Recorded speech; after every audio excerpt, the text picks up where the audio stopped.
Welcome to Talk Mental Health with Logan Noone. This is episode 22, where I talk with Dr. Edward Bilsky, who's currently the Provost and Chief Academic Officer at my school, Pacific Northwest University. He got his Ph.D. in Pharmacology and Toxicology from the University of Arizona and Pharmacy in 1996, with a concentration in opioid pharmacology, pain, and addiction. This was my first episode with a scientist. I think you guys are really going to like it. Thank you so much for tuning in. Dr. Ed Bilsky, thank you so much for doing this. This really means a lot for me. I've been trying to enter into the realm of starting to interview scientists, just like kind of Joe Rogan does on his podcast. So you're really my first ever real scientist that I've had on the show. And it really means the world to me. So thanks so much for being here today. Yeah, you're welcome. I'm excited. Yeah, this is going to be a lot of fun. Today we're mostly going to be talking about pain, chronic pain, I guess acute pain as well, and then how we treat that pain and how that often sometimes leads to addiction. So we'll end kind of our conversation around that. The past week, I've been telling a lot of my friends and classmates, I'm getting to interview Dr. Ed Bilsky, the provost of our school. The first question I would get, that's awesome. What's provost again? So can you explain to our listeners really what a provost is and what your day-to-day job kind of looks like here? Sure. So we're a university, which means and it's a growing university. We're relatively young in our maturation and development. So a provost is a chief academic officer, is tasked with coordinating all of the different academic programs and all of the direct supporting services that go into delivering the academics. Whereas the president oversees the entire institution and typically has more of that external, outward view on relationship building, fundraising, partnerships. The provost is more internally, looking at all the different programs and how they work together, developing new programs like we're doing here at PNWU. We're starting occupational therapy and physical therapy next. We want to make sure those are integrated in really well with the College of Osteopathic Medicine. There's some other really nice partnership programs that are external. Heritage University, Central Washington University, and Washington State University. So things like library and continuing medical education that help support all of these different academic programs also fall under the realm of the provost. And so day to day it can vary tremendously from a new partnership that's developing and working out some of the details there to planning for that next academic program to dealing with a challenge within the academic setting here with the existing programs. So it's a fun job. It's very dynamic. Yeah. And do you also kind of have your hand in research on campus or sort of getting that off the ground, or is that like a different department? So my previous position was vice president for research and scholarship. And I was still quite active. I had my own laboratory at the University of New England. Making the move here, I transferred one of my NIH grants down to the University of Arizona, just out of necessity. We don't have animal research on this campus. We don't have those facilities. So, but I support Michelle McCarroll, who's the chief research officer, and certainly help faculty that need help in developing their own research programs and more informally. Whereas Michelle's role is to tasked formally to help provide the infrastructure. But research and curricula and academic programs, they're all synthesized when they're done well. And that's really what we're trying to accomplish at PNWU. The research is part of and complements the education of the students here. And what kind of research were you doing prior to your work here as a provost? So my PhD is in pharmacology and toxicology with an emphasis on opioid pharmacology as it relates to chronic pain and addiction, understanding the neurobiology, working with chemists to develop lead molecules that could advance into the early stage drug development, to looking at alternatives or treatments for the opioid substance use disorders, looking at alternatives to opioids for treating chronic pain, trying to tweak the opioid molecules to emphasize their beneficial effects, the analgesia, pain relieving, and kind of minimize some of the side effects, particularly substance use or abuse liabilities and constipating effects of the opioids, which clinically is very important and can be self-limiting. I still stay involved and engaged in research, but I also am a medical educator and health professional educator, which is and very will important. you also teach any of us medical students in like our neurology unit? Yeah, so I still do a few lectures a year Okay. for the first and second year students. And next week I'm going down to Heritage University to talk to a criminal justice course, which is run by a former DEA agent. And I'm going to talk more on the neurobiology of cannabis, marijuana, and opioids. Okay. So I really want to stay connected in many levels with the students and understand their needs and help achieve their goals. Okay. So Well, I'm excited to kind of learn more in your lectures. We're in currently the GI unit for you listeners, and neuro is next. And I'm really intimidated by neuro, but I think it's going to be a fun unit, especially because I want to go into psychiatry. And so now I've listened to some of your previous talks, and one issue you've kind of addressed in sort of both addressing chronic pain, but also sort of addiction, is the undereducation of medical students when it comes to pain management, and how us medical students aren't properly able to address pain, but also we tend to overprescribe or maybe even underprescribe in certain situations. So I feel so far in my medical education, I know, the methods of action, the adverse side effects of NSAIDs and, of course, opiates, the two main ones that we've been taught thus far. But one thing that I really struggle with is when to use each, and like when is it indicated for each substance. For instance, we last week had a standardized patient encounter, and so for the listeners, that's where the school hires an actor. They come in and they present with a certain set of symptoms, and us students are supposed to differentiate what they're going through. So this patient had a kidney stone, and they were reporting like a waxing and waning pains. Sometimes it would be a 6 out of 10, sometimes it would be a 10 out of 10. And I remember when we were debriefing with our professors after, we were talking about, okay, did you guys want to prescribe, a stronger NSAID, or did you guys choose to go for an opiate route? And none of us really knew the answers. And it kind of seemed like, well, do our professors even necessarily know, like, where is that actual line? So can you talk about kind of the education on when a doctor should use an opiate versus an NSAID, and how do we get better at that? Yeah.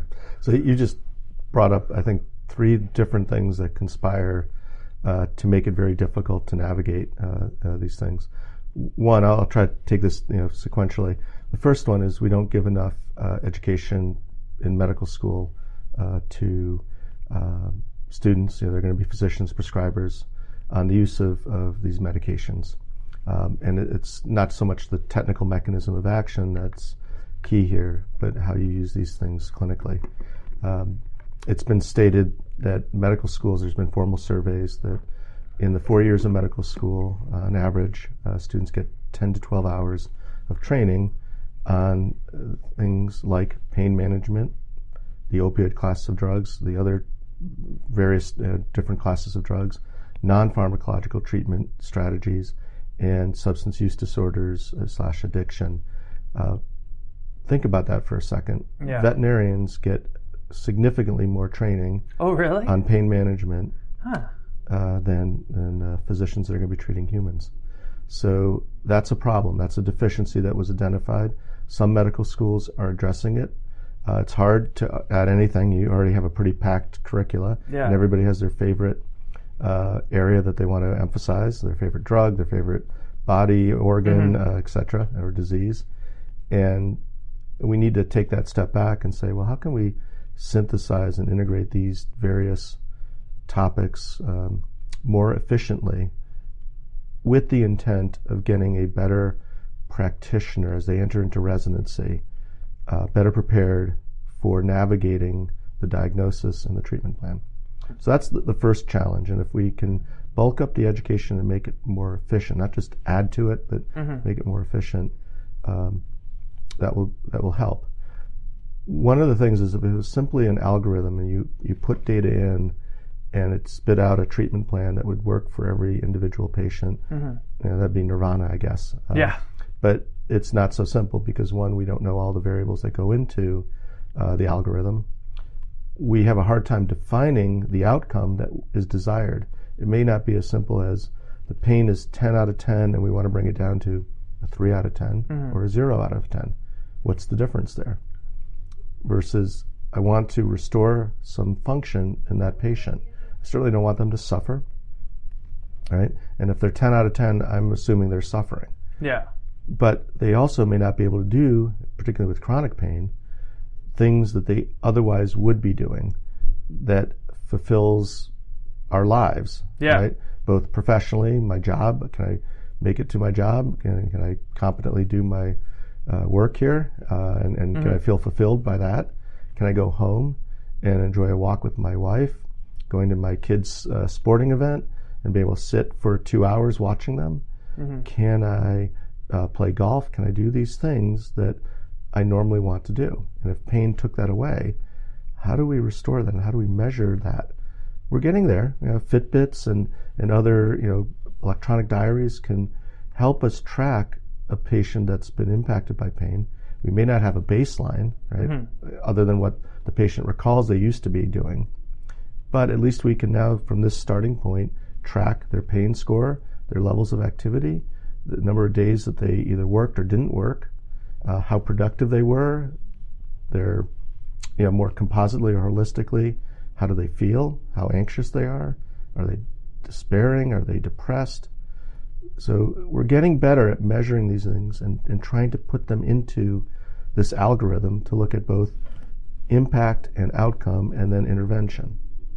Now you get to the next spot where you talk about a seemingly simple yet complex case. Right? It's an acute pain. There's a kidney stone. We'd love to be able to eliminate the kidney stone or prevent it from ever happening in the first place. But this is your patient in front of you. What's interesting about the kidney stones, there's a mechanical aspect of this. It's sharp. It's going through smooth muscle that's got a lot of innervation of the nervous system. And as you are trying to pass that, the pain signals are ramping up, and now all of a sudden the smooth muscle is spasming, which is making it even worse. Now what's interesting is ibuprofen is probably not going to cut it.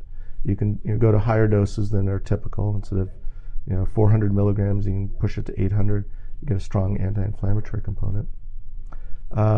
You might consider an opioid at this point, but it's interesting because opioids also have some effects on smooth muscle. Okay. And can sometimes, in some patients, cause spasming of the smooth muscle, which can make this pain even worse. Okay. So it has analgesic, pain-relieving properties, but in this particular case could also amplify those pain signals. Somewhat unpredictable in terms of the response the individual patient's going to make to any drug, in this case an opioid. So you got this other drug that's in the NSAID class, non-steroidal anti-inflammatory drug, called Toradol, ketorolac. This drug typically had to be injected, so people don't like injections. Yeah. It's I'm assuming more expensive than ibuprofen even at a hospital. Yeah. And it, for whatever reason, is a stronger NSAID than the ibuprofen, aspirin type drugs.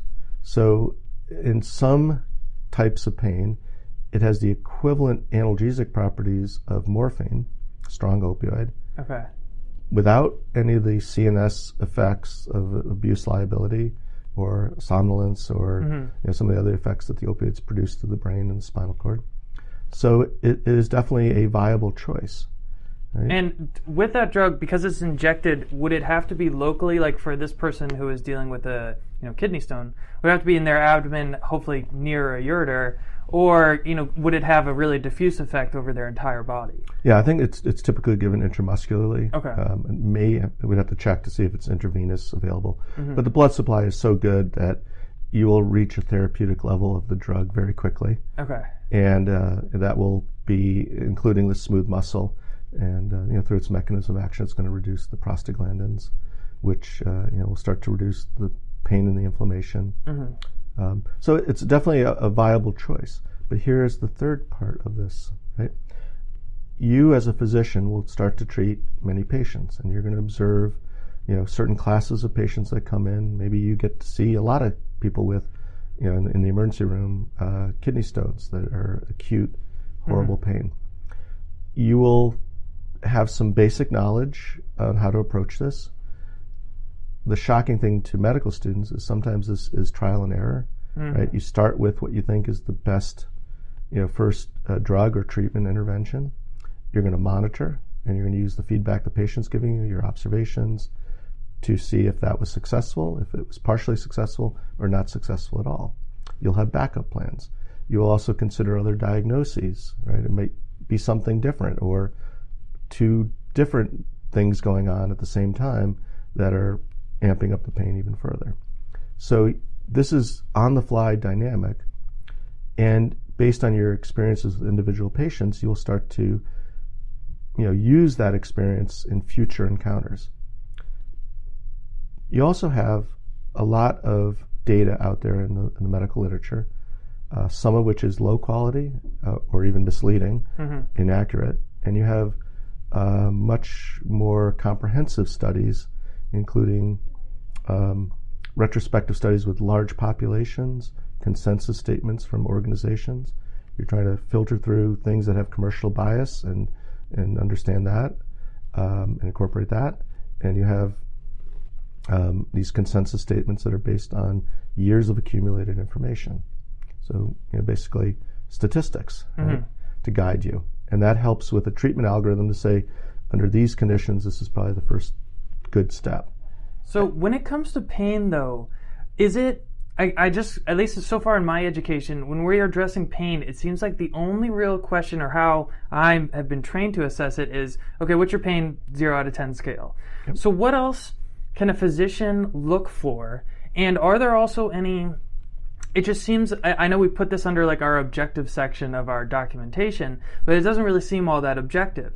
Is there any new research or imaging or really anything that we can do to sort of objectively measure how much pain someone is in? Well, that's the holy grail, and you're right. Pain is a subjective response. Our nervous system is interpreting things that are going on inside our body, and there are things that can make the pain perceived as better or worse. Right? And a classic example would be a soldier in battle with adrenaline rushing through them. They sustain a really bad injury, a bullet wound, and at some point they can ignore the pain up to a point, and seek aid, and then all of a sudden the pain just comes crushing down on them.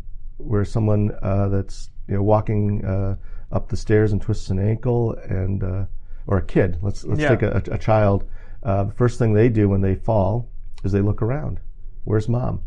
Yeah. Right? If they make eye contact with mom, the tears start welling up, and they know that mom is going to come to them and bring them in their arms, and they're going to get comfort, right?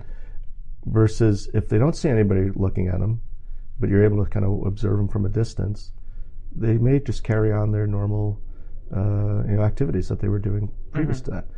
It shows you that pain can be influenced not just by the injury and the processes that occur after that, but by the setting and our nervous system, as complex as it is, to either amplify or turn down some of those signals and how it impacts us.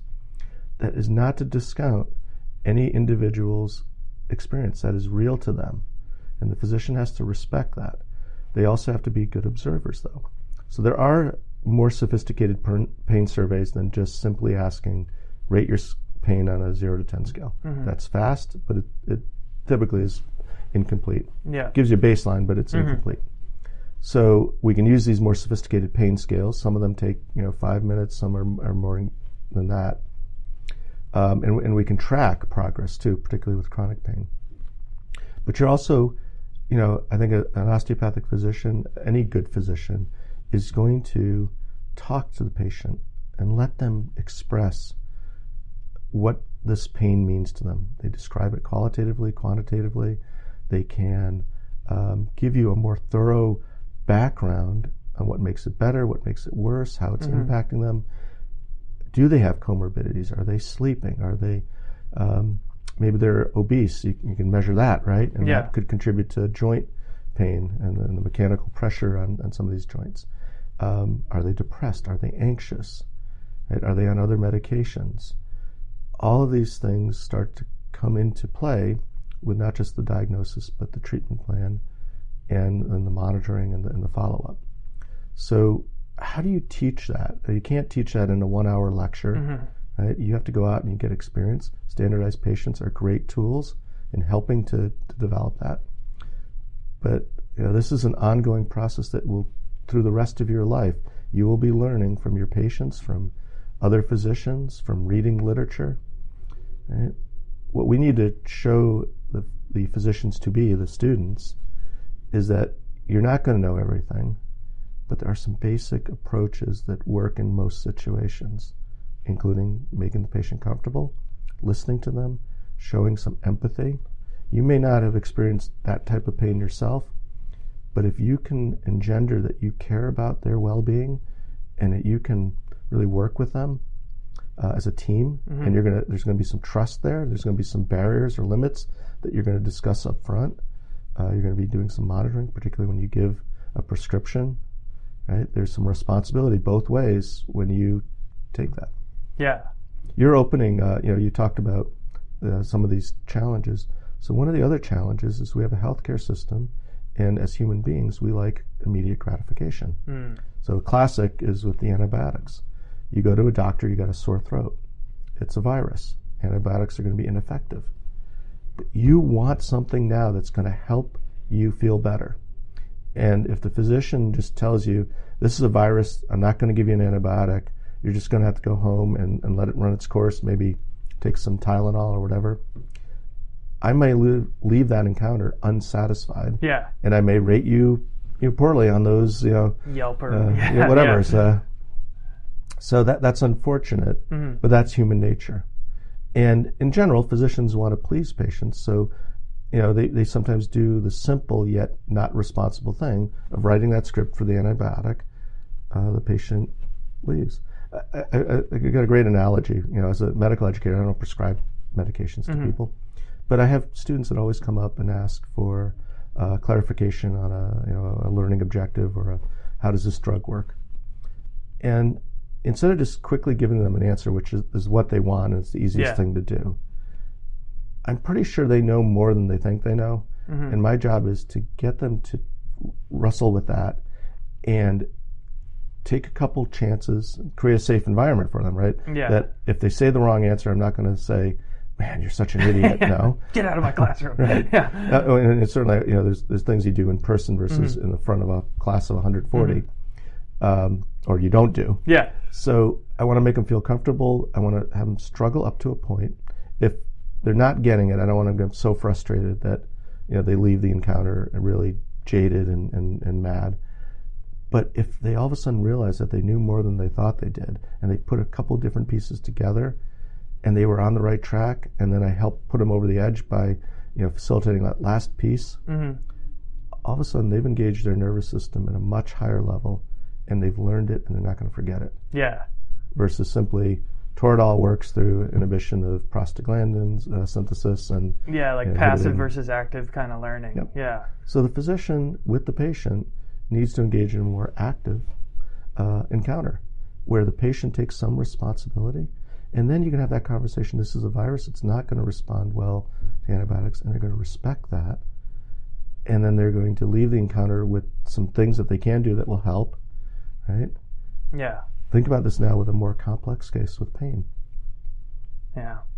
It sounds certainly somewhat doable, but then I think about, that standardized patient that I had.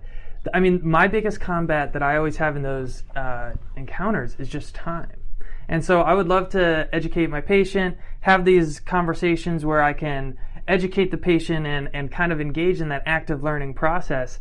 But then I also think man, am I going to be able to do that within that 15-minute threshold? So it almost kind of seems more like a systemic problem that doctors just have shorter and shorter times with their patients. And, hopefully I'll get better at that and figure out ways. But now I'd like to sort of shift. Can I go ahead, interrupt, because I think you bring up another barrier that's very important, somewhat beyond our control, other than we can lobby for reform of health insurance and how we deliver medicine. But that's going to be a long, drawn-out process that is incremental. What we can do in the immediate is, one, have faith in our medical education system that you will become more efficient in the use of your time. So it'll be amazing, a first or second year medical student versus a fourth year versus a finishing residency versus a 30 years out physician does become more efficient at diagnosing and engaging that patient. Right? But then how do we tap into maybe some of the other providers and healthcare team, how do we engage the patient's family in some of these more complex chronic diseases? Right? There's interesting ways that we can make immediate impacts on the challenge or the barrier that we face through creativity.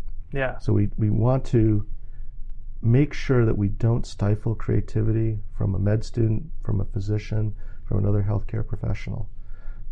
That's not easy either, but it is definitely doable. So, depending on the setting where you're going to be managing health and disease, working in the community, with big employers on preventative medicine strategies, when patients do come with either acute or chronic conditions, how to engage them more appropriately, more quickly, so that you start on a path of healing sooner, and then monitoring and following up and making sure the patient is engaged in this process too. Right? If you can leave that encounter with them being more engaged and taking charge, compliance goes up, outcomes get better, right? So you can make a difference in those 15 minutes, even though it feels at this stage of your training to be absurdly short. Right? It definitely feels that way. And I guess one thing it just sort of makes me think about is when a patient addresses health, when they want to take care of their health, it has to be so much more than just that encounter with the physician. Almost many times throughout their week, or throughout their daily lives, they have to be addressing health. And I think you touched on something really important, like the community aspect.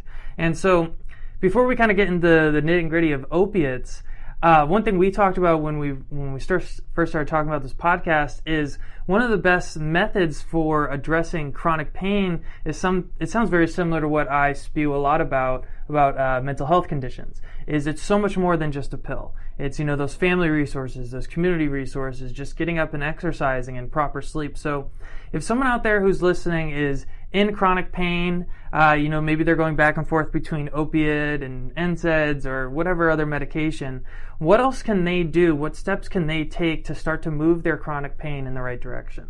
Yeah. So, as you look at a person who has chronic pain, you have to consider the comorbidities. Just like, with other mental health conditions, you have to kind of consider the broader picture.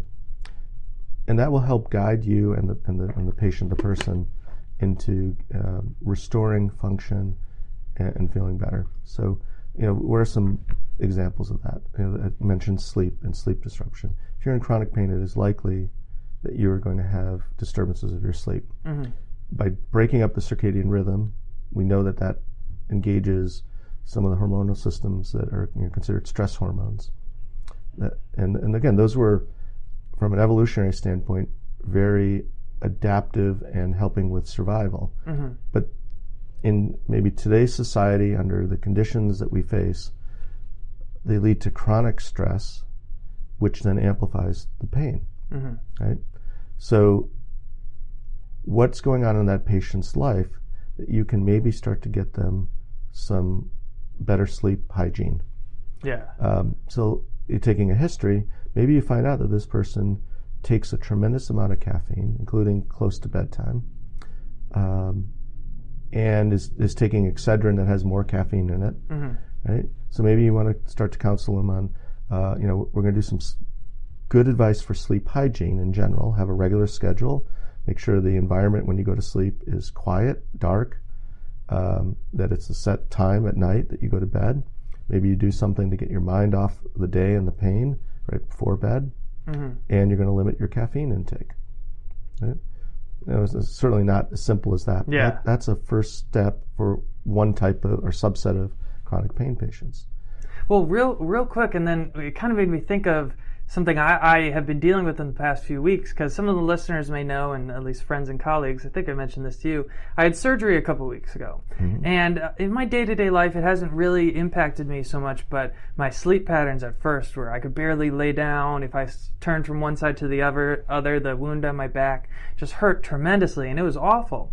And so when I have impaired sleep patterns, it really exacerbates a lot of my bipolar disorder, and I could just start to feel it sort of getting out of whack. And so I really wanted to focus on improving my sleep.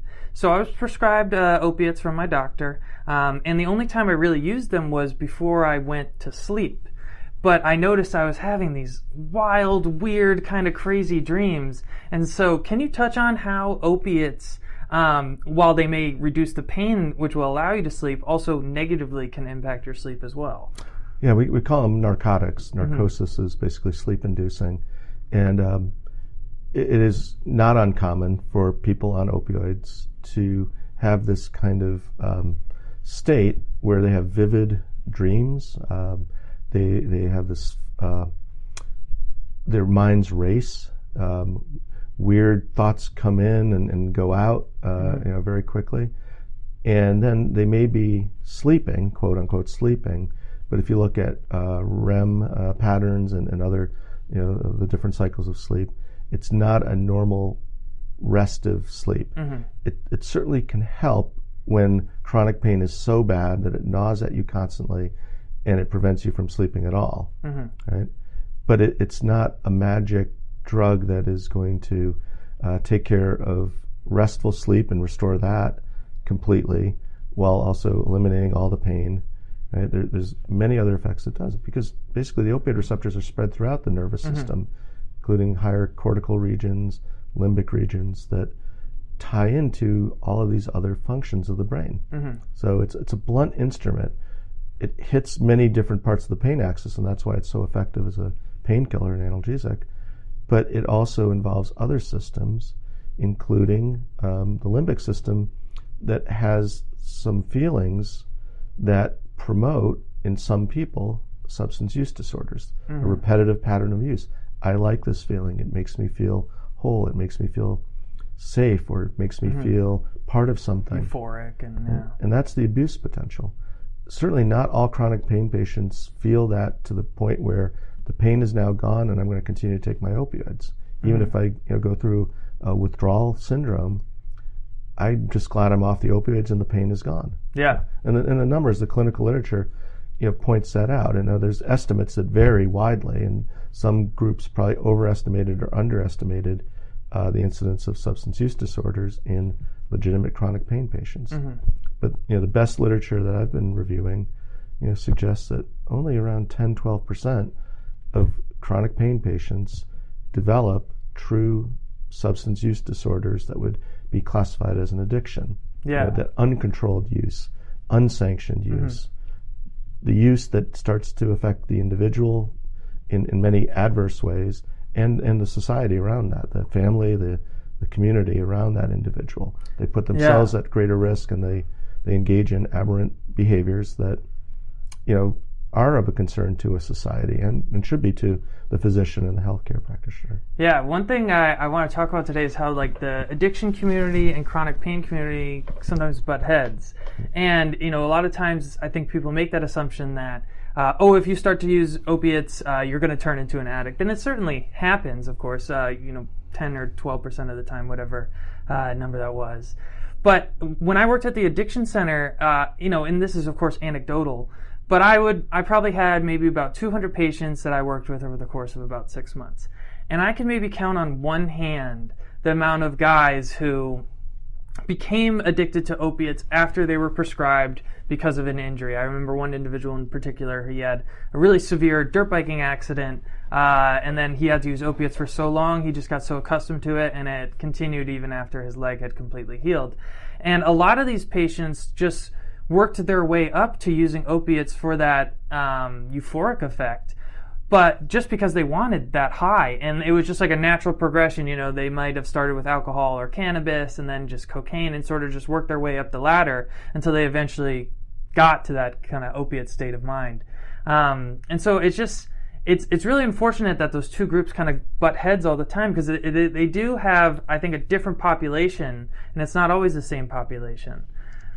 So, it's interesting because as a Ph.D., I didn't come in contact with many people with chronic pain or with substance use disorders, addiction.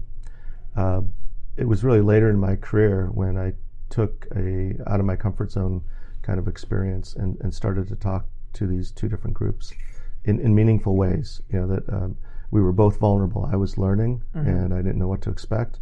They were taking a chance on sharing intimate stories, and part of the barrier is the stigmatization of pretty much anything that has to do with our brains, our mental health as a broad category.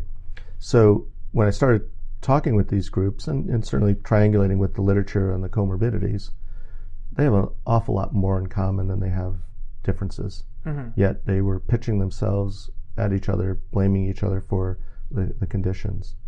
And you talk about a subclass of people that have been introduced to the opioids, the opiate class, and then developed these patterns.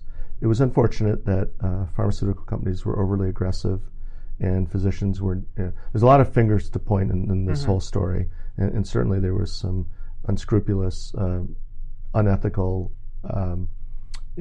companies that were seeking profit over performance or causing more harm than they were helping. But the physicians had a role in this too, right? Because these have always been Schedule II substances. So no matter what the drug rep tells you, the DEA has classified them as the highest abuse potential category with an accepted medical use. With that, and this goes back, if you look on my bookshelf, I have a first edition Goodman and Gilman, I think from the 1930s, and some even earlier books that said you have to be careful when prescribing these drugs.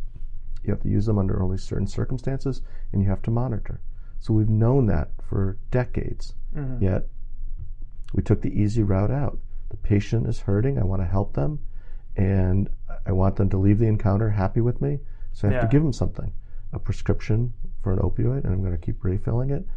I'm not going to do the hard work for a variety of reasons, so some of the finger pointing can go at the insurers and the healthcare systems that we've created. They don't give enough time, and they don't reimburse various other treatments that have been shown to be at least partially effective in providing relief and helping manage chronic pain. Right? So we can keep pointing fingers, or we can start to have adult conversations about how are we going to solve this. So for the patient groups, if they work together, there's going to be a lot more of them advocating with senators, both at the state and federal level, elected officials who can help draft new policy or revise old policy to start to address some of these issues. If we start as a public, as a member of a community, both as a patient, a provider, a scientist, to start to have conversations with the broader general public, we're going to maybe start to bring down the stigma. There's a biological basis for these diseases, and they are diseases, right? We don't know everything about them. We don't know every mechanism of action that contributes to this, but we do have enough information that we can have an educated public. We can talk about risks and some of the benefits. The physician's role will be to better weigh the risks and benefits in coming up with a treatment plan. An engaged patient population that takes more responsibility, right? But by working together, we're accomplishing these goals much more quickly without as many resources. Right? We do need to make some investment. The National Institutes of Health have taken this seriously, and one of the few bipartisan aspects of our government right now is supporting basic research that is translated into clinical change, new treatments, new ways to integrate the treatments that are available, more focus on prevention rather than always responding to the next crisis. If we can make those upfront investments, destigmatize so that people get access to care quicker when they need it, right? Because some of these things are like learning and memory. The more times you do it, the stronger that connection. Those synapses are strengthened. Those connections are forming more and more, right? And so it gets harder and harder with things like depression, with things like addiction. So the sooner we intervene and try to break that, give some skills, coping skills, resilience, build that in, and the community can help with this too. So the other part is, why are people so drawn to these opioids? Right? Well, unfortunately, or whatever reason, modern society has a lot of anxiety, probably has a lot of sleep disruption. Yeah. Some people are depressed, some people feel hopeless, right? And maybe it's their outlook on their job, it's the outlook on the family. Certainly some children have abysmal resources to be basically human, right? From after-school programs or support in school to the family home life is disrupted in horrible ways, right? So then you're drawn to a drug that is tied to our evolution and social bonding. It's very much in this limbic system that is there to reinforce certain behaviors that help with survival, but it gets derailed by this strong pill and these molecules that go throughout the nervous system and strongly stimulate these receptors, much more so than any endogenous opioid event might do, right? So it's almost predictable that people will be drawn to this class, particularly when they have vulnerabilities and risk factors that contribute to this. So this population, we're kind of talking about the basically population at greater risk of substance abuse. Maybe they're depressed, or maybe they're even in chronic pain, or maybe they're just trying to escape the negative emotional state that they're in. But what my question is why doesn't that person turn to alcohol, turn to cannabis, turn to other substances? Like, what is different about opiates that make it almost more addictive? Like, is it more addictive than these other substances, and why? Yeah, we can have some animal studies that look at relative levels of, abuse potential, I would call it, and we can rank them. I mean, nicotine is an extraordinarily so-called addictive drug, but I think what's particularly seductive about the opioids is this connection to social bonding and to the relief of anxiety. And So when you talk about social bonding, is that doing the drug with other people, or once you're high, you socialize more? Well, it's a surrogate, actually. Okay. So what happens is the drug becomes their sole focus, right? So how's that possible? How does it derail all those natural rewards? Right now, I'm having fun in this podcast. I don't know about you. This is great. You can't see it. I should be studying right now, and I'm very happy I'm not. Yeah. The audience, can't see the eye contact we're making and the body language that we're having. We're having a fun time doing this, right? This is what human evolution, over the millions of years that we've evolved from apes, has really storytelling. As we were hunters and gatherers, conveying information, we had to stick together in small groups.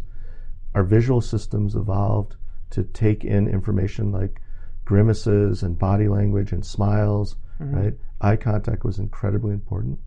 As we started to develop language, first it was verbal, and things were passed down generation to generation with stories, right? So our auditory systems came in sync with the visual system, and we got very creative in telling stories. Some of them were myths and fables.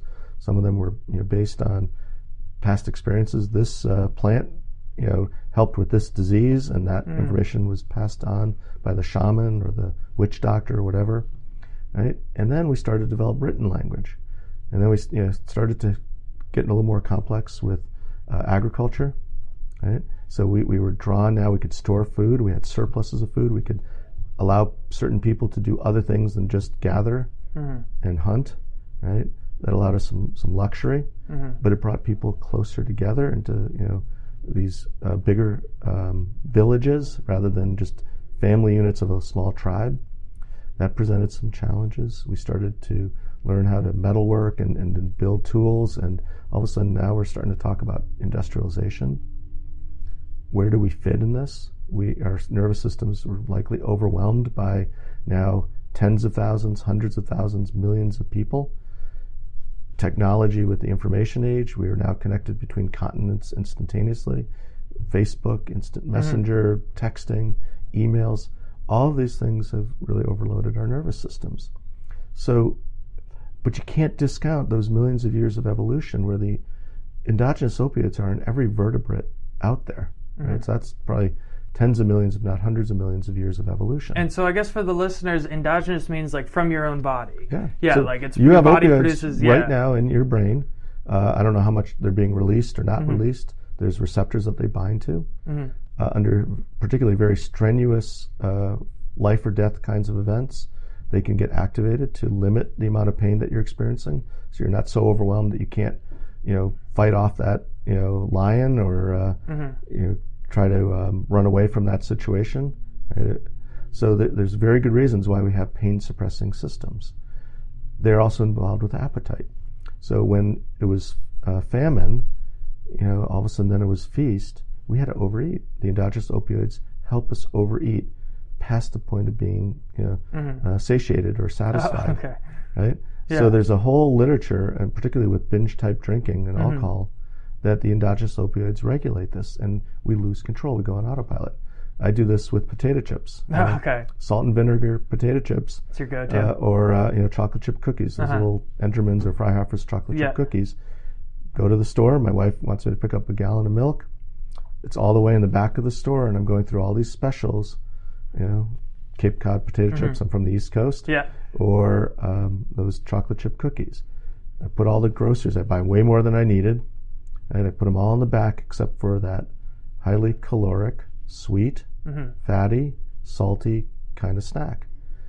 Driving home, I take one and another and another, and all of a sudden the package is more than 80% done by the time I pull into the driveway. And so I guess lost then control. Does the opiate then give that loss of control much stronger than if that person starts using cocaine? Or I guess I'm just still confused. Why is opiates different than the other classes of drugs when it comes necessarily to that addictive property?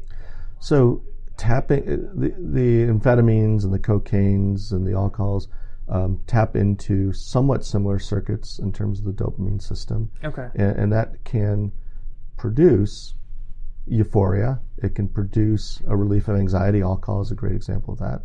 Amphetamines give you this boundless energy and confidence. So for some people, that's their drug of choice.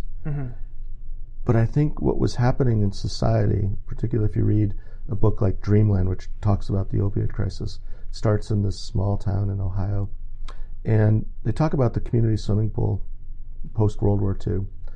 And things were, I guess, fairly good. You could get a job in the mill, you could provide for your family, you could afford a house, you'd have a retirement package through Social Security and other things.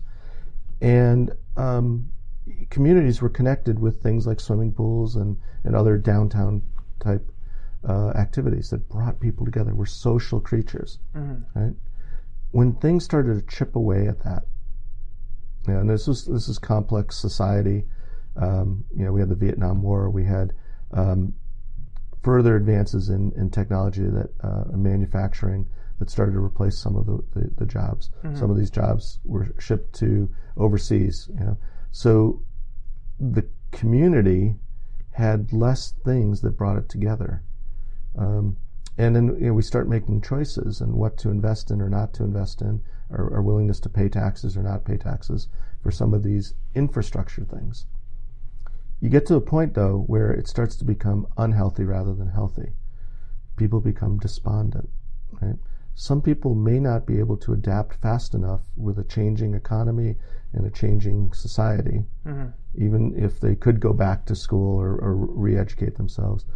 The jobs just may not be there, right? That then ultimately impact the family. I bring that stress home to the family unit. That is impacting my 3-year-old and my 8-year-old. It's affecting my relationship with my wife. Right? So there's a lot of different things that could be occurring that I feel more anxious, more depressed, more isolated. How am I going to, where do I fit in? What can I do? As human beings, we want to contribute to something meaningful. Right? And more of those things erode, the more desperate I get. And then you give me that taste. Maybe it was a back injury that I got that first pill. And that made me feel whole again. It relieved my anxiety. Right? It took away that pain, which was good, but it also made me feel like I had a purpose again. I had this flight of fancy. My ideas went to the next level, and I felt like I could solve the world's problems, or I was doing something important. That's incredibly seductive and alluring. And I take that pill again, and I feel that again. If I stop taking the pills, I get back down to my reality, and it's not hopeful. It's not good. Well, I'm just drawn to that opioid again. Now I'm isolating myself. Right? The pain might have isolated myself. My other conditions, I don't want to talk about this. I want to sit on my couch all day. Right? And I can only like so many things on Facebook or watch so many TV shows with reality to try to escape my reality. it's not fulfilling me, right?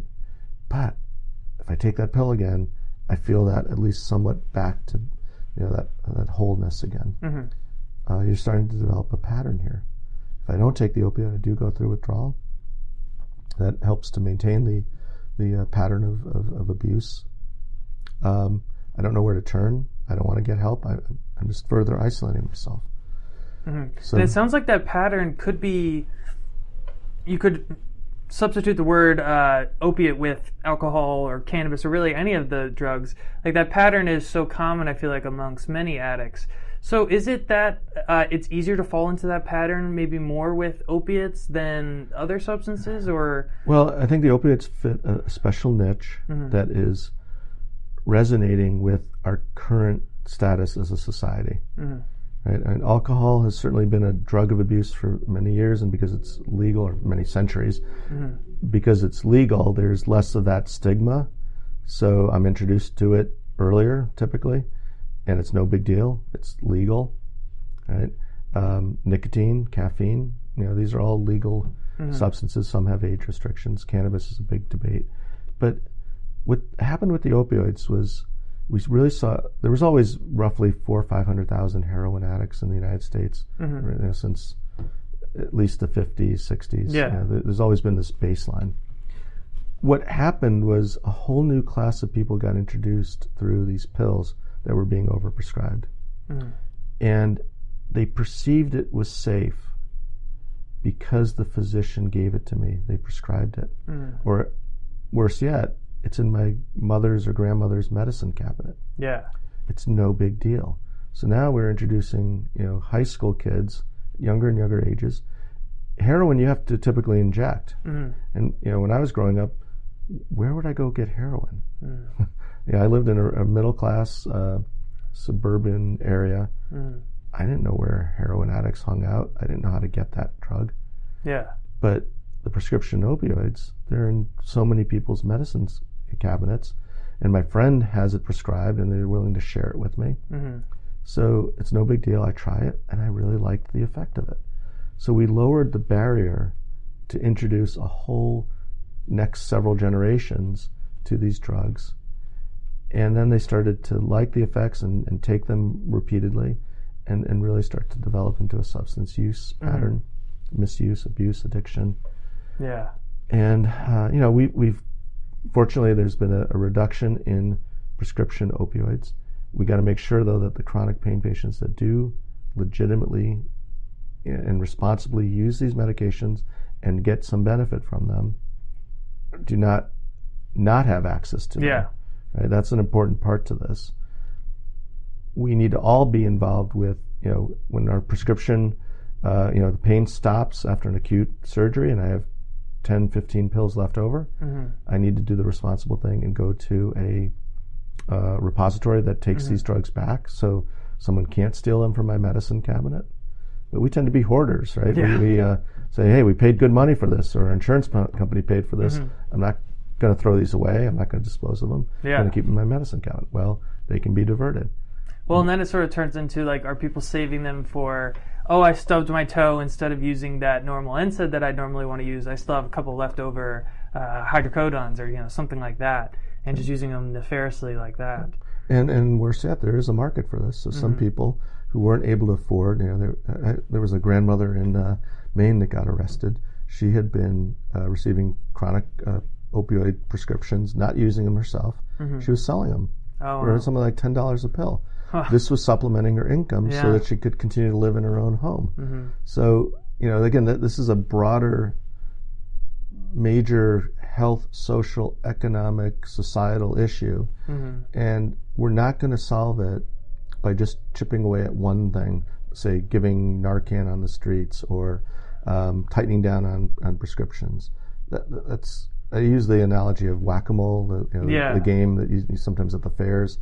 You hit the one mole and you thought you just won it, but then all of a sudden that other mole pops up and really you can never win, right? There's always going to be, unless you take a more comprehensive view and you're able to address all of these things as they interrelate. And best is if you can prevent in the first place.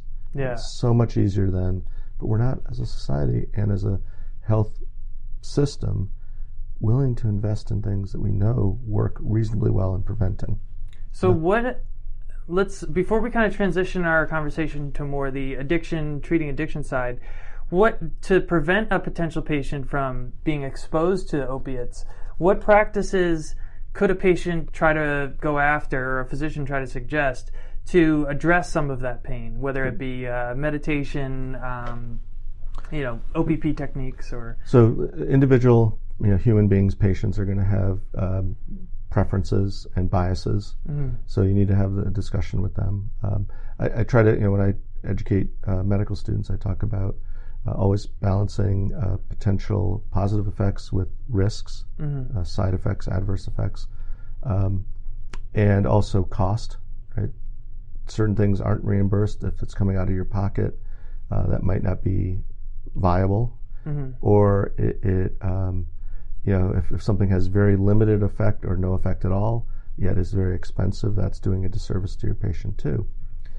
That's not to discount things like a placebo effect, which is still a real biological effect that can be harnessed or utilized as part of the treatment plan, but you certainly don't want people wasting good money and increasing potential harm through some unproven or unsafe medication. So how do you manage all this? So some of the best advice that you can give your patient with chronic pain, join a chronic pain support group. You're around other individuals that are facing similar challenges, some of them who have successfully navigated and found some relief with various strategies, some of which have no risk and are no cost, right? Including typically a support group. Yeah. Right? As long as you can get to it and make that commitment, you've got a reason to do something. It's on your calendar and you're going to go there, and then all of a sudden you realize I'm socializing. Yeah. I'm communicating. I'm learning, right, from my fellow people with chronic pain. And it got me out of the house. My spouse might go with me just in support. Yeah. Right? I might meet some new friends. We're trying, one of the things that we were doing in Maine was working with young people in recovery with people with chronic pain in these two different support groups. Why not meet together on occasion? Yeah. And maybe even like a mental illness kind of support group. Because really for me, the first hurdle of my sort of bipolar disorder recovery was going to a support group. And it was one of those things, like, I knew about that support group for 6 months before I actually showed up, because I had this weird stigma around it, or I thought I was too cool, I didn't need it. But it's not going to help me. But just being able to meet other people where I finally didn't feel like I was the only one dealing with this issue. And I think whether we're dealing with addiction or chronic pain or mental illness, when you feel like you're the only one, that's a horrible place to be. And I think the worst way to handle any sort of mental health challenge, pain challenge, addiction challenge is all by yourself. And we're just stronger and more intelligent in numbers and in communities. Yep. So the next one would be exercise. Now you can say, well, because of my chronic pain, I can't exercise. But there's many different ways to get our bodies moving again. And our bodies truly want to be in a state of activity. That's what they were designed for. And osteopathic principles and things like muscle movement, lymphatic flow, the nervous system, the feedback up to the central nervous system. It improves mood. It helps to balance the pain. So you got to come up with a regimen that is going to be tolerated by that individual. If they're completely disabled by the pain and really can't do this, and this, maybe they can do swim therapy. But does the community pool have a little bit higher water temperature? Do they have ones for older adults? A class of 20-year-olds doing aqua exercises might not be the right environment for that 75-year-old who's got some significant arthritis and or stenosis of the spine or something. So you've got to kind of do some common sense and some tailoring to that individual. If you engage them and make sure that they're open-minded about it, facilitate that open-mindedness, follow up with them. Hey, last time we spoke, we talked about joining a support group or doing this type of exercise. Insurance is going to cover this, or this is no cost to you. Did you do it? Well, I really need you to take charge this next month. Yeah. I'm concerned. I think this is good advice. What's the barrier? Why aren't you doing it? Well, I can't get a ride. Well, did you know that they offer, a buddy system where they'll pick you up if you don't have a car? Mm-hmm. Right? So, you try to get them through the obstacles or the barriers that are preventing them from doing this in the first place. Yeah.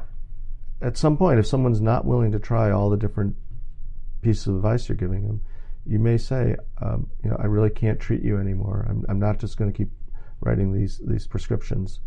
You do need to take charge, and you need to show, that your willingness to try some of these other modalities.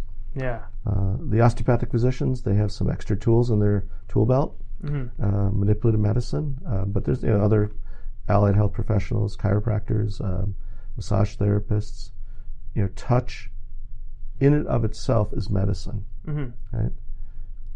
And beyond that, there are some good fundamental biomechanistic explanations for how certain things like stretching and yoga and manipulative medicine.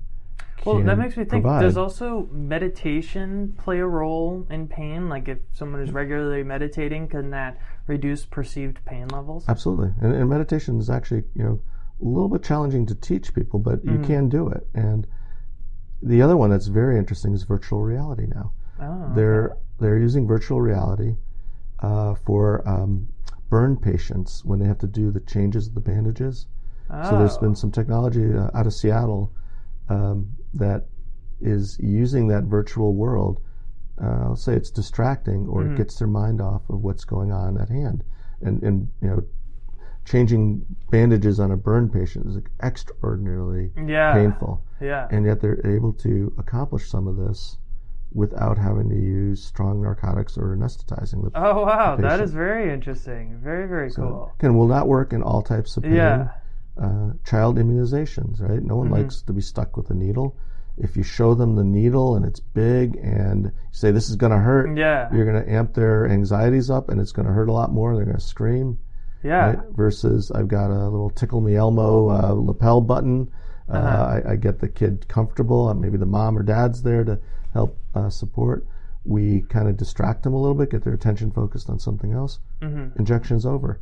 Yeah. And they're not even realizing it. And I just read an article actually on how if you anticipate something that's going to hurt, you're going to perceive it stronger than maybe it actually is. Absolutely. And so I'm currently going through, certainly it's not as significant as the wound changing with the burn patient, but I currently have that wound on my back, and it's requiring my wife and some of my friends to change the dressings, and thankfully I have great classmates and friends and a wife that's willing to do this.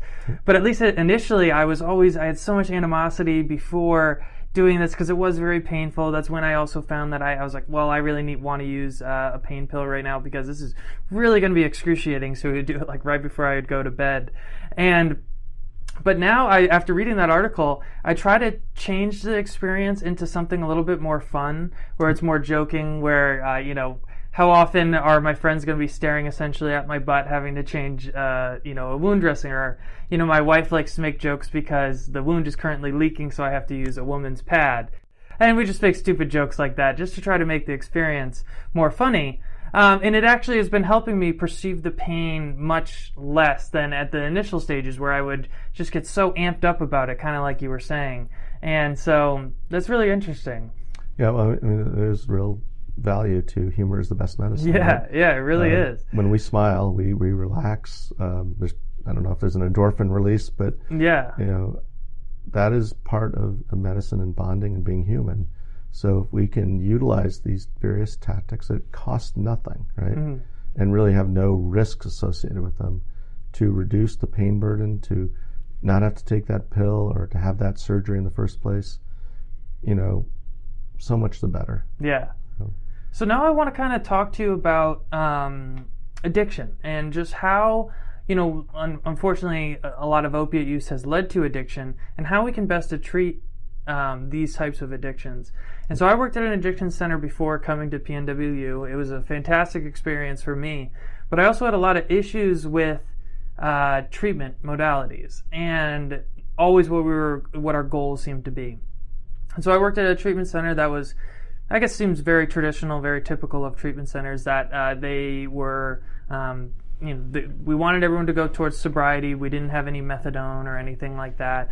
For listeners who don't know what that is, it's like a partial opiate agonist, if I'm getting that correctly. Methadone's a full agonist. Oh, is it? Okay. Yep. Well, it doesn't give like the euphoric effects, right? But it does give you a little bit of a high. Well, it's taken orally and it has a slow onset. If you were to take methadone for the first time, you would get the typical opiate effect. What you're doing is you're giving a fairly high dose to someone who's already, had a pattern of using opioids chronically without, control, lost control. You're satisfying you're stemming off any withdrawal. You're presumably satisfying their craving for an opioid. It's on board and it's activating those receptors. But it's blunted, it's sanctioned, it's taken orally, right? So you're not engaging in various aberrant activities that put you at risk for disease or spreading disease or committing crimes.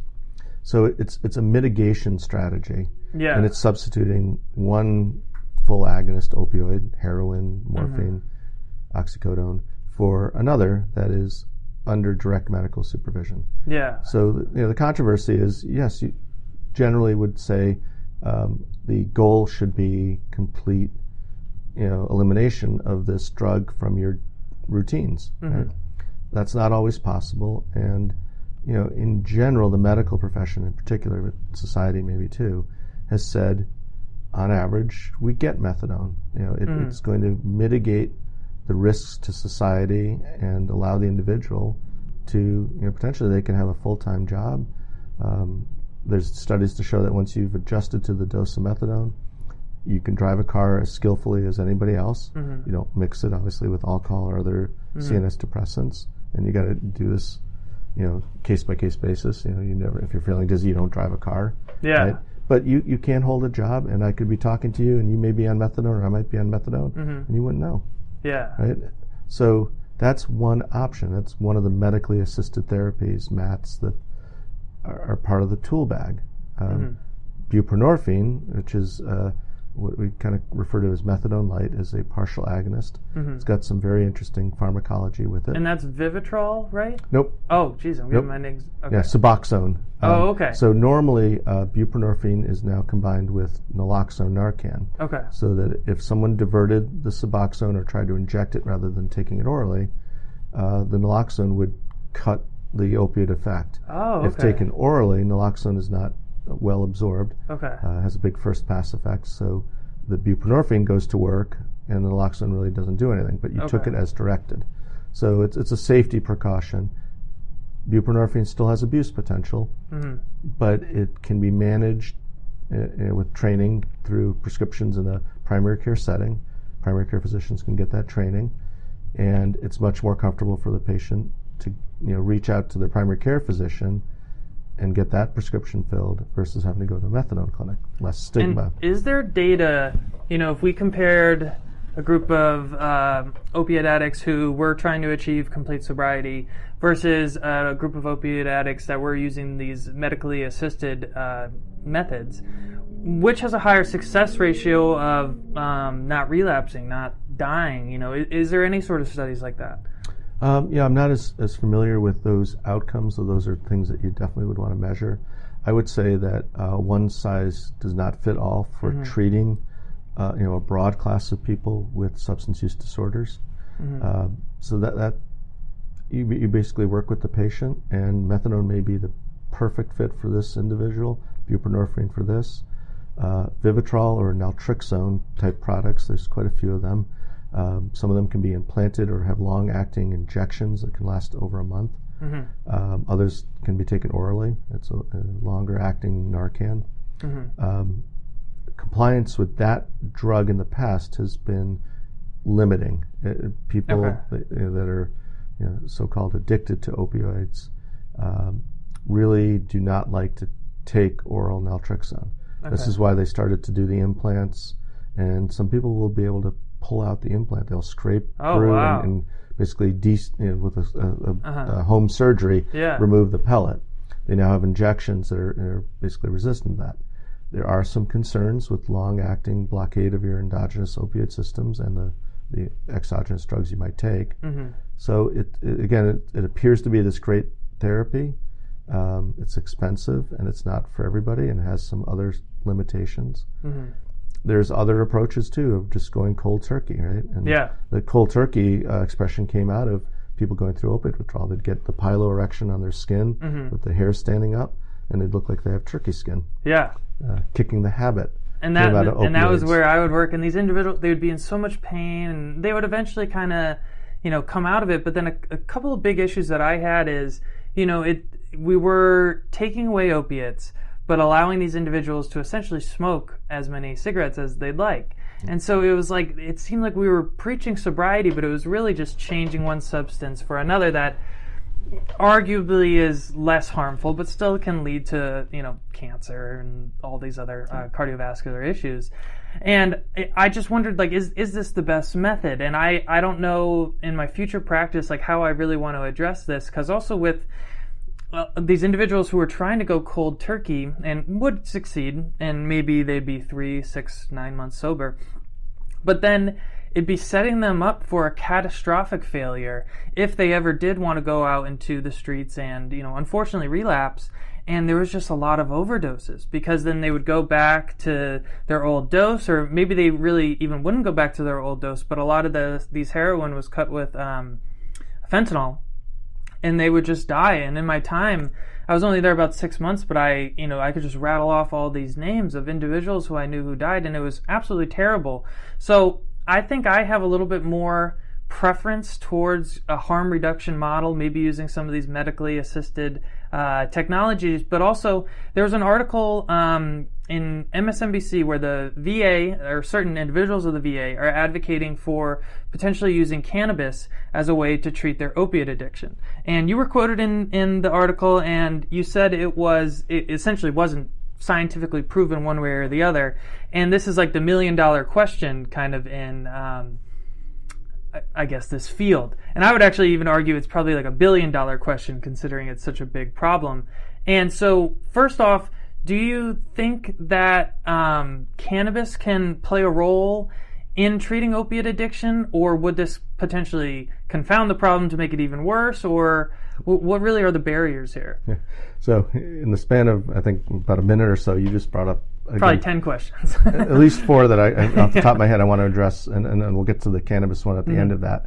The first is, yes, polysubstance abuse. We talked about comorbidities that are frequent: depression, anxiety, isolation, sleep disturbances. One of the risk factors is multiple substances being misused, abused, or you're addicted. So nicotine is one of the top ones. Alcohol is many times seen in overdose deaths that might be ascribed to fentanyl, but they may also be drinking. They may also be taking marijuana. They may also be on a benzodiazepine for the anxiety or sleep promotion. So it's probably a much more complex toxicology than just the pure opioid, and that definitely compounds and challenges the treatment strategies and the outcomes.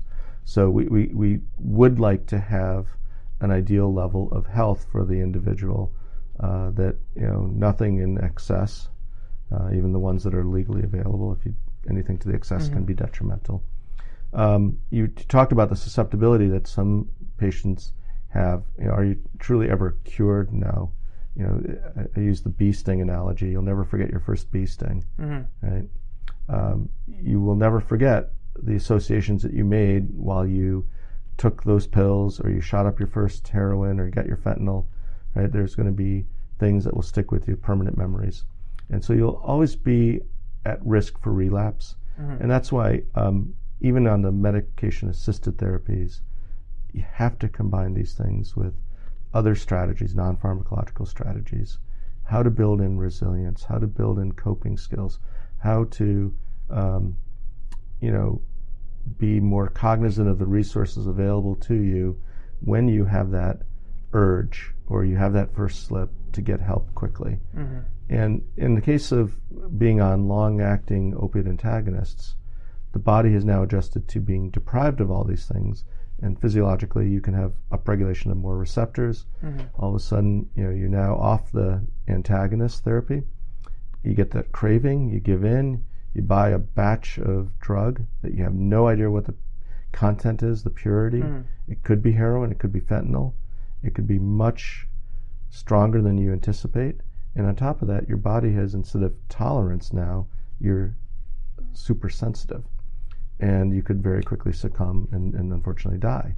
Right? So that's why we need to counsel patients if they've been reversed with Narcan, or they've been on long-acting opiate antagonist therapy, or they've just been drug-free for a period of time. One, we don't want you taking the drug again, but if you do, you have a real high likelihood of an overdose because of all these different factors. So now you get to marijuana. I think it was that 3 or 4? Marijuana is number 4. Yeah. So I caution people, is not a pure analgesic like an opioid is. What I've heard again and again from people who do take it, it helps to dull the pain. It takes the edge off the pain. Right? It helps sometimes with sleep. But we should not convey that it's a magic bullet that is going to work in all types of pain for all types of people. That's simply not true. Should it be legalized or at least allowed medically? It's a molecule or a set of molecules just like any other drug. Happens to be a plant product, but morphine is, and there's plenty of other drugs that were derived from plants. So in and of itself, that's not better or worse. It's a chemical or set of chemicals that interact with physiological systems. With use of marijuana, it has consequences. What I don't want to see happen is that it is perceived as safe and younger people take more and more of the drug. Because we do have some very good evidence that says that developing adolescents with heavy marijuana use start to have significant deficits in various cognitive functions that can be near permanent or permanent. Right? And if there's anything that you do not want to happen in a developing nervous system, is damage to it. Yeah. It's an incredible system that is in some ways resilient to a lot of things that we throw at it, but in other ways it is incredibly sensitive and irreversible when those types of damages occur. So, this starts out with conception and the mother and what she puts in her own body and that fetus is exposed to. When they're born as a neonate, the home environment, if the parent is smoking, if the parent is taking drugs and breastfeeding, these things expose the developing nervous system of the infant all the way through adolescence. Marijuana, later in life, if you're smoking it, yes, there's risk to the lungs. It's maybe a little bit, or quite a bit safer than some of the other drugs we throw at our bodies. And it potentially does have some, accepted medical uses, but we need to study it more. And the government has to fund some of these studies to help guide us with rational decision making as a physician in partnership with the patient. And since it's a Schedule I, we can't research it the same way we would other drugs. Yeah, we're in a situation that's very unclear. Right? From the federal guidelines where the physicians get their DEA licenses, you cannot prescribe marijuana. But many physicians are now in states that have decriminalized it, have made it available medically, and or completely legalized it for people over, I guess, 21 years of age. So your patients are going to have access to it, and they're going to come to you and ask for advice. And even if you can't prescribe it, what do you tell them? Well, you'd like to go to the literature and say, well, these sets of studies have definitively shown this, but these studies never are definitive. They're always open to interpretation. They're always open to new data that might support it or refute it, right?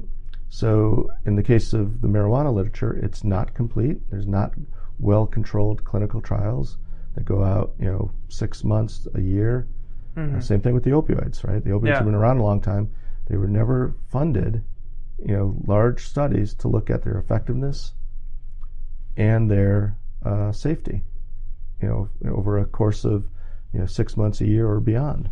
And right now, correct me if I'm wrong, please, but the medical education model, since these drugs, or cannabis in particular, has only been studied, it seems like, in substance abuse, and it's still Schedule 1, so there is no proven medical benefit.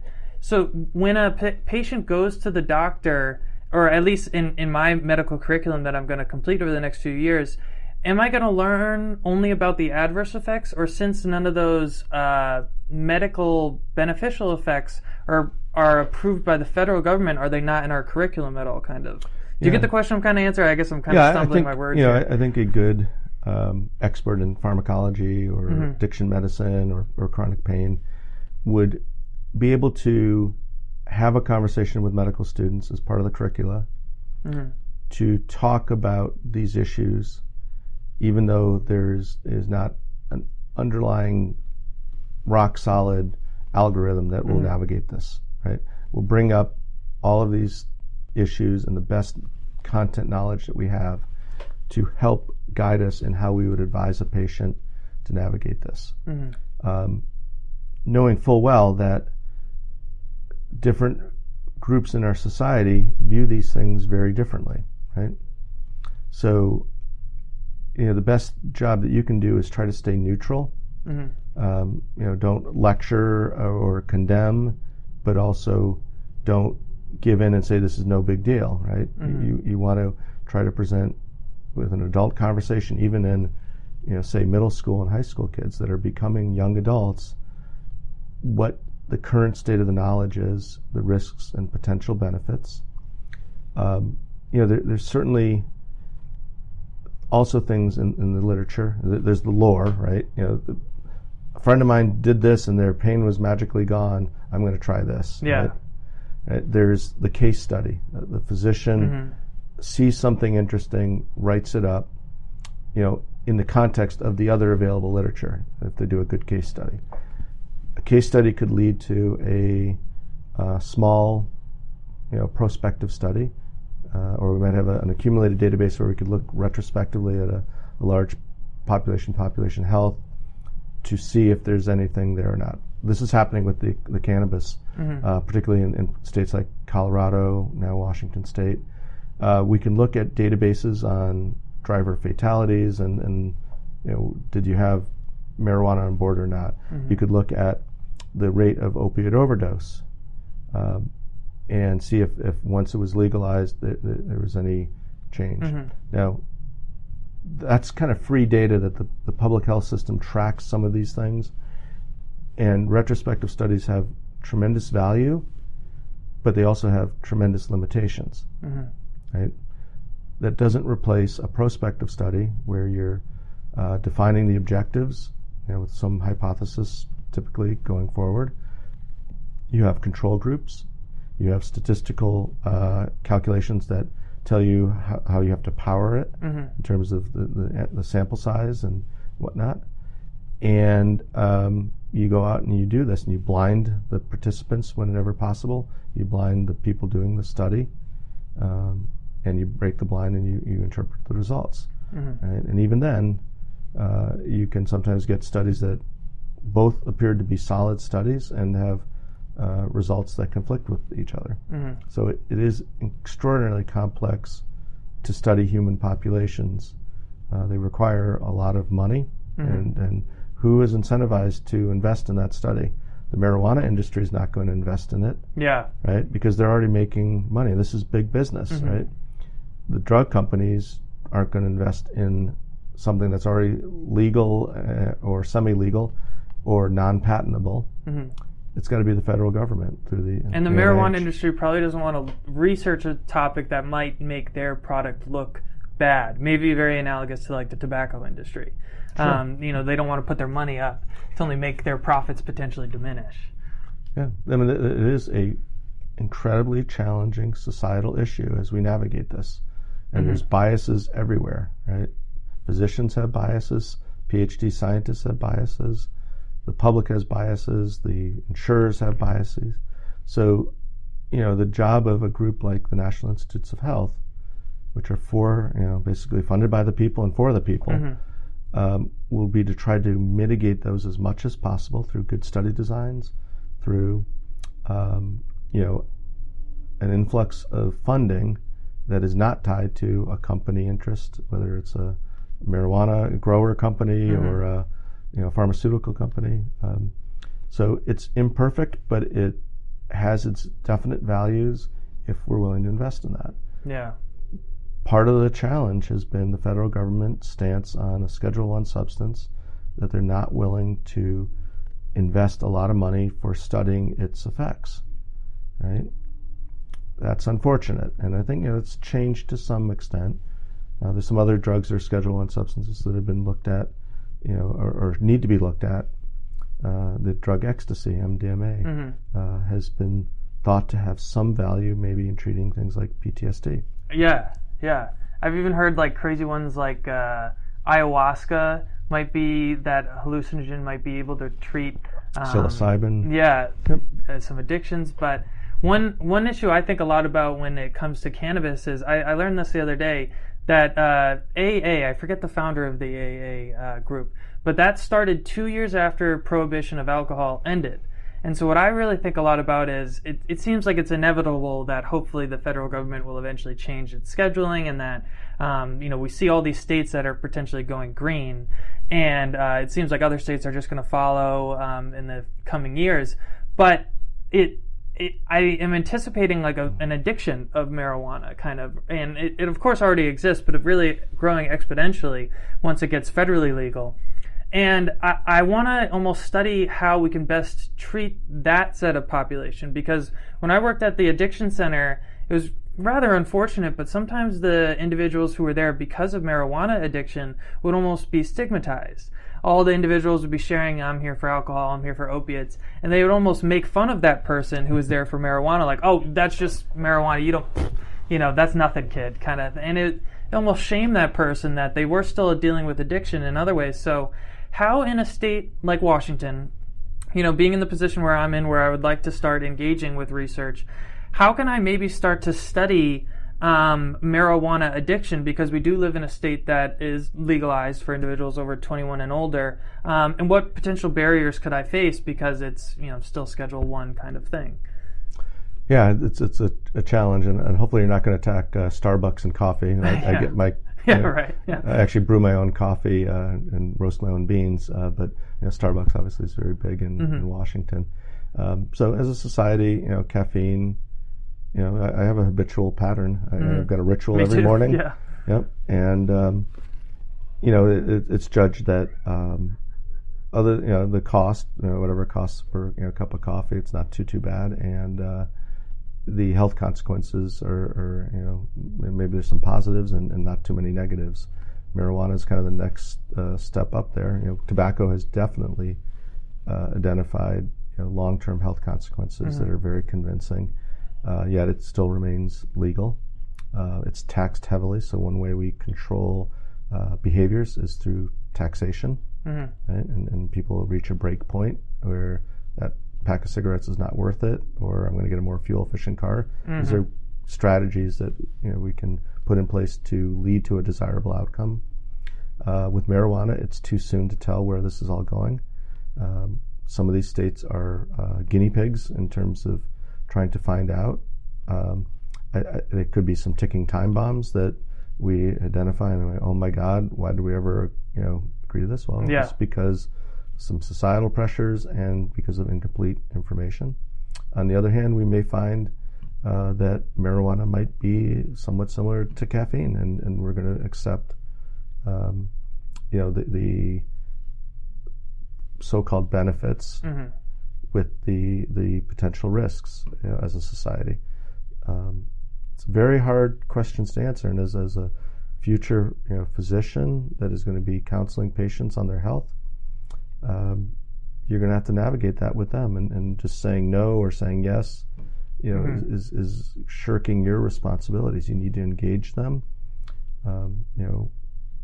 Pretty much everybody is in our society is able to engage intellectually enough to be able to make hopefully a rational decision.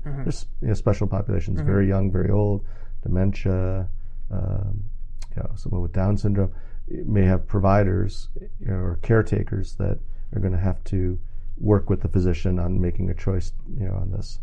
Hopefully with research we might refine the marijuana molecules to lead to as effective drugs without some of the detrimental potential effects. Or we come up with policies that govern their use under certain conditions where there may be benefit and limit access on other cases. So this is what's fun about medicine, but also one of its monumental challenges is to navigate all these things, and there's no textbook that's going to tell you exactly how to do it. There's going to be on-the-fly learning, but be curious, inquisitive, read, talk to people, experts in these areas. If you go into primary care medicine, you can't be an expert on all these different diseases. Know when to refer, right?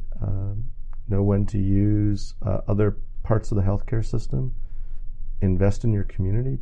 I think one of the nice things that I've seen in my almost 20 years in osteopathic medicine is that osteopathic medical students, when they graduate, we engender leadership qualities.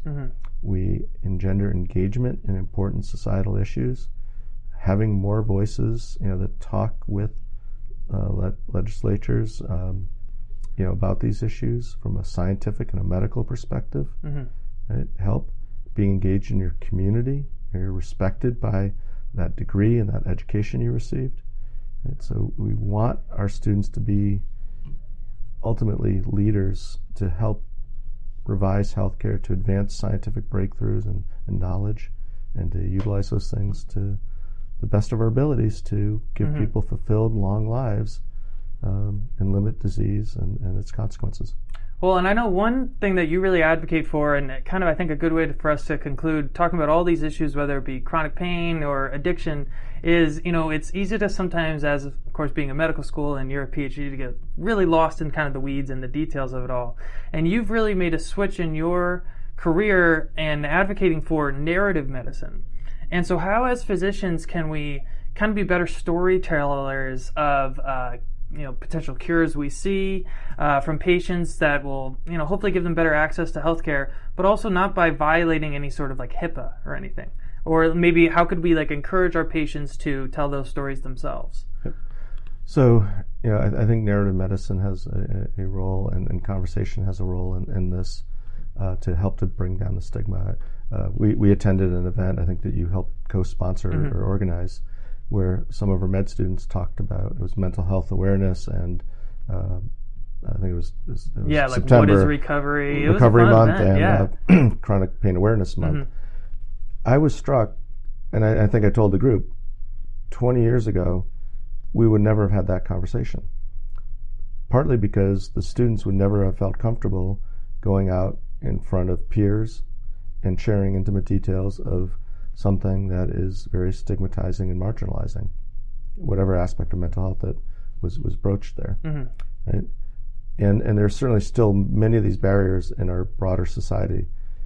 The other thing, though, was that PNWU, and I'm sure other universities, are working on providing that safe environment where you feel like you can share this. And I'm sure in that audience, there were some other people who had similar experiences or struggling with some of the same issues. I challenged everybody to get more involved. Tell your story if you have a story to tell. Yes, you may have a unintended consequence that is negative. Someone won't hire you because you did a YouTube video or a podcast on bipolar disorder or some other mental health challenge. But there's going to be others that are going to be inspired and want you to be in their healthcare network because you see it not through a purely objective observer of that patient that's in front of you, but someone who has struggled with somewhat similar challenges. That makes you authentic. It tells me that there's empathy there, that you care, and that I am going to probably be more willing to listen to you and share with you the challenges that I'm facing because of those qualities that you bring to the table. Mm-hmm. There's certainly other qualities that, as we continue to reform or add to medical education, that are going to increase your ability to utilize all the potential tools that are out there. Some of those will certainly be high tech, and you'll need to keep up with the developments in genetics and genetic testing or molecular interventions. But you also can't lose sight of the fact that you've got a human being there who, for the last several million years, has been evolving into a social creature that may now be deprived of that setting that makes them healthy because of a genetic mutation or a complex environmental genetic interaction that has led to this disease. So your goal is to restore health through whatever means are available without incurring excessive risk or excessive cost. It's got to be accessible. But that's our point. That's what gets me excited as a medical educator. As a scientist, I've got some goals. As a medical educator, I've got some goals. But I'm also realizing that we need more voices at the table when key decisions are made that impact people's lives and their livelihood. So we need to feel like we can speak up, and many people will respect us because of our training, but they'll respect us even more when we're authentic, we're and show our vulnerabilities. Yeah, well, I think that's a good kind of place for us to kind of conclude. I can't believe I just looked down. We're at 95 minutes. That's fantastic. This is really when you're having a good time goes by like that. Yeah. Well, thanks so much for coming on. This was cool. I'd love to have you kind of again and I appreciate in the futures. Yeah. I know you put a lot of time in preparing for this. No, this was a blast. So please send us any questions you have. I'll forward them on to Dr. Bilsky. Maybe he'll come back on again in the future. This was great. So yeah, thanks again. Thank you. And that is a wrap on episode 22. I hope you guys enjoyed the podcast. If so, please subscribe to the podcast, rate the podcast, share it with your friends, and be sure to tune in next week for Talk Mental Health with Logan Noone.